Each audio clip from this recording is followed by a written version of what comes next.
during our first contact with the species known as human, we tried to figure out why they were so aggressive towards us. When we first jumped into the system, they immediately brought all their available ships to bear, and all of our systems were reading that they were locking on any weapon system they had.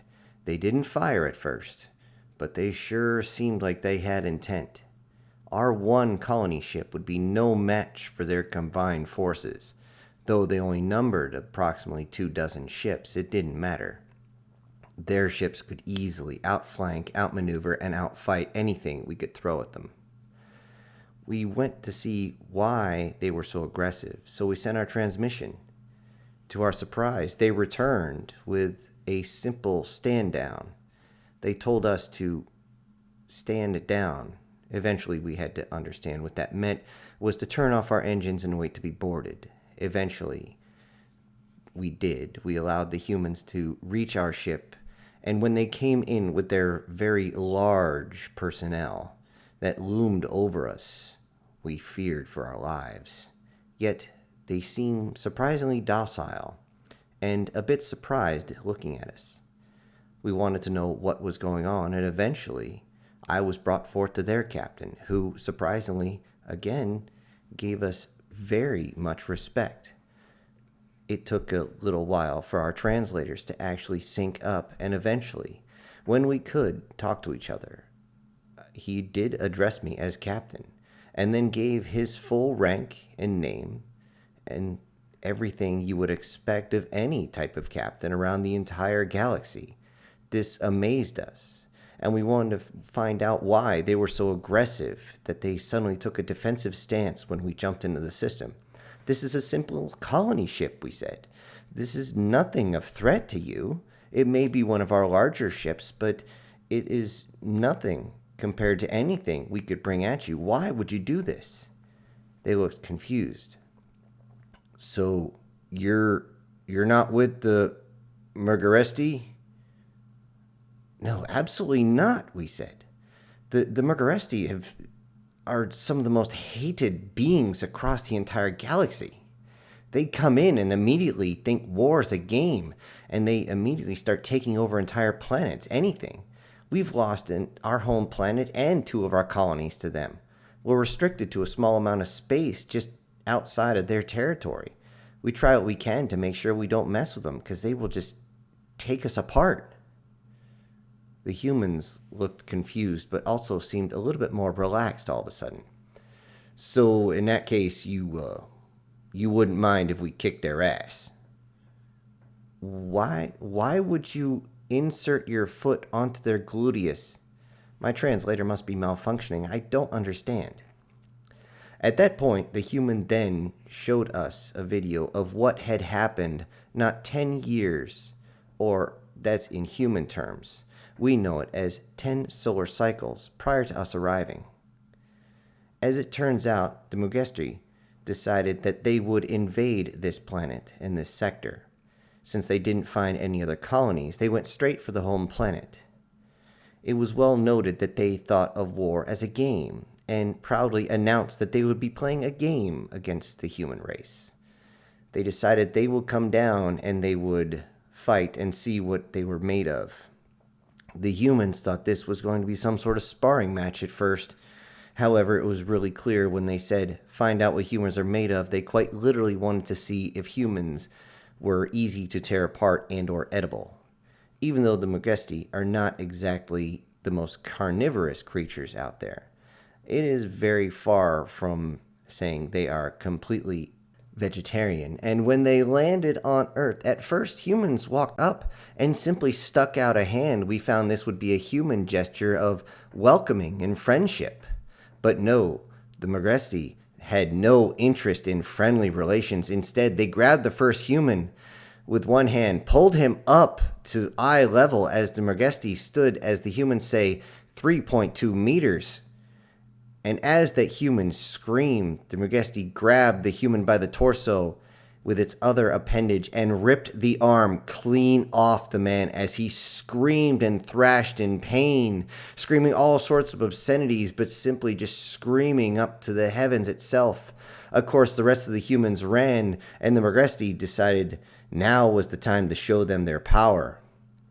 As they landed all around the planet, this same scene decided to play itself out. In different villages, in different towns, in different cities, and sometimes in the middle of nowhere, seemingly, the Mergesti decided to reach out to any creature that decided to face them and show them how strong they truly are. The Mergesti, standing that 3+ meters tall, had its horns stretched across its side, all 6 of them, a mixture of ram and cattle horns. Its face stretched downwards, reminiscent of many creatures on the human's homeworld. Yet this one, the mouth would open extremely wide. As stated, it would be similar to that of, say, a crocodile, yet it hung low until they wanted to eat, and then they would rotate their head and snap the jaws shut with razor-sharp teeth on either side. However, towards the back of the mouth, as we found similar to humans, was a set of molars sent for grinding, mainly for grinding plant matter, but it worked very well for grinding bone and flesh as well. Throughout the entire planet, every single military that had not already been activated came to be.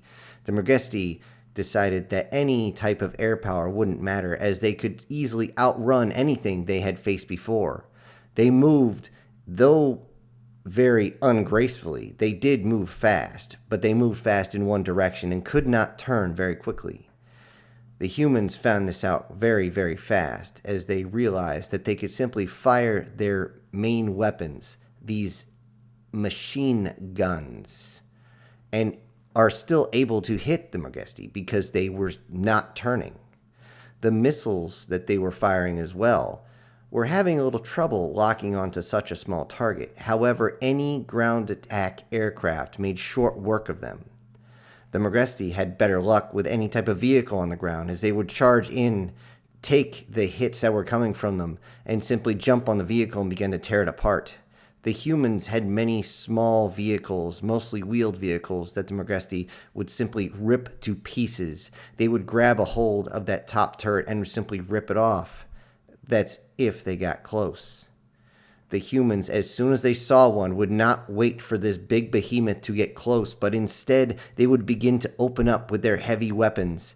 The small weapons they had were more than pinpricks for the Mergesti, yet they would still fall prey to anything heavier. We found out from the humans as we stopped them, as they showed the recording, how did these weapons actually become effective? Everything we throw at them doesn't work. The humans laughed and said, "You see this one here?" And they pointed to a long piece of metal that had a chain of shiny projectiles hanging out the side. The image was frozen as a flash came out the end.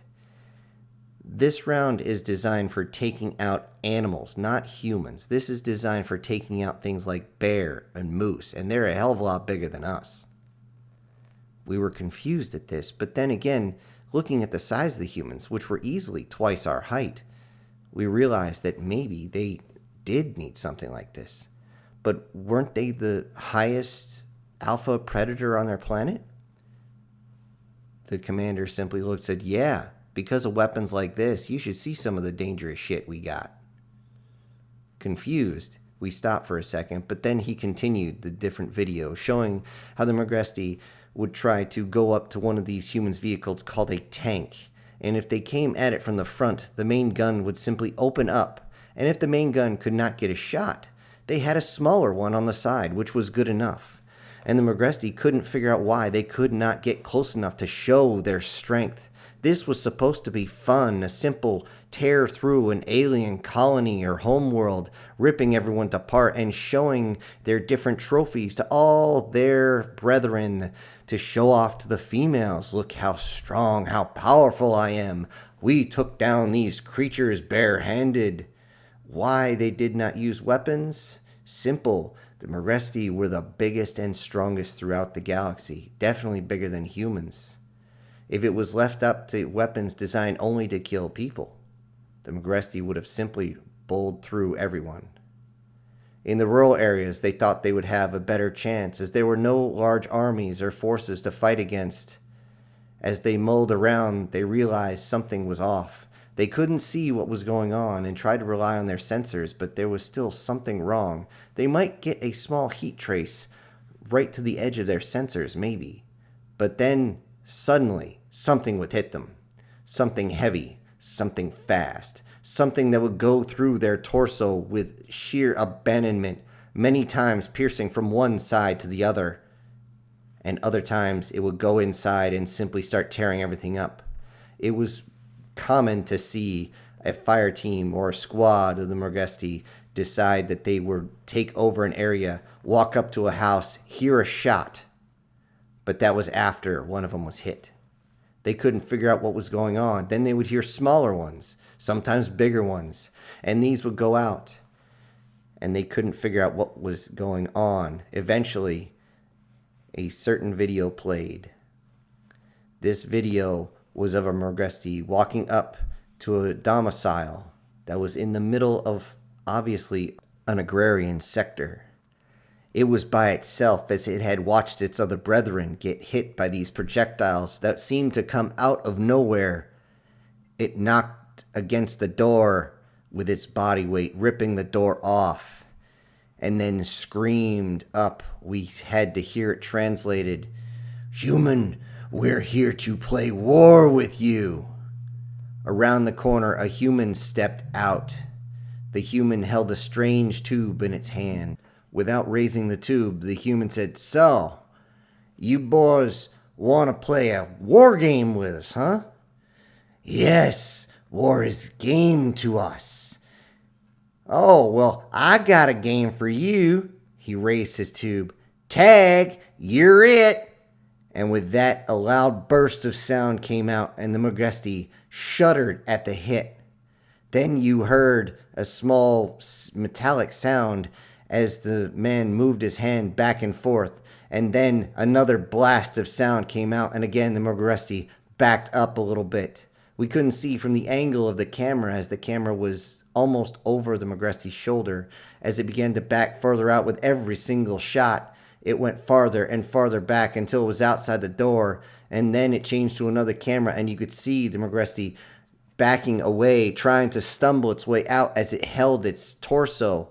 As it turned back, it waved its hand in a gesture we know for the Morgesti to be that of an insult, as it grabbed its bottom horn, stroked it, and then flipped it up in the air.